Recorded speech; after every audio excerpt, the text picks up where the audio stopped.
পুরো সপ্তাহে আমি গানের রেওয়াজ করার লিগে একদম টাইম পাই না, বিশ্বাস করো, ব্যস্ততার মাঝখানে। আর গান গাইলে তো রেওয়াজ করতেই লাগে। তো যারা যারা গানের মানুষ জানে আমি একটা ফুটা রেওয়াজ করার টাইম পাই না। তো আজকে যেহেতু সানডে, তো তার লেগে ভাবলাম একটু রেওয়াজ করি।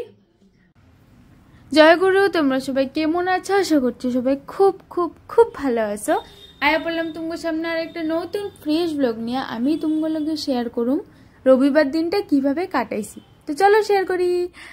তো সকালবেলা এমনি তো বাবা পূজাতে, আর রোজই বাবা পূজাতে আমি স্নান করে গেছিলাম ঠাকুর ঘরে, তো প্রত্যেক দিনই যাই।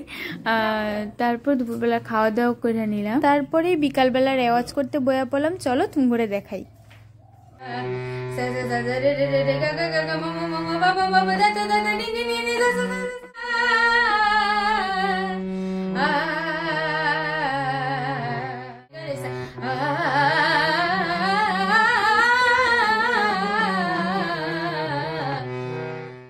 তো তোমাগুলোকে ছোট্ট করে শেয়ার করলাম। তো আজকের ব্লগটা এখানে শেষ হইতেছে, দেখা হইব পরের ভিডিওতে। ভিডিওটা ভালো লাগলে লাইক করে দিও। Bye bye.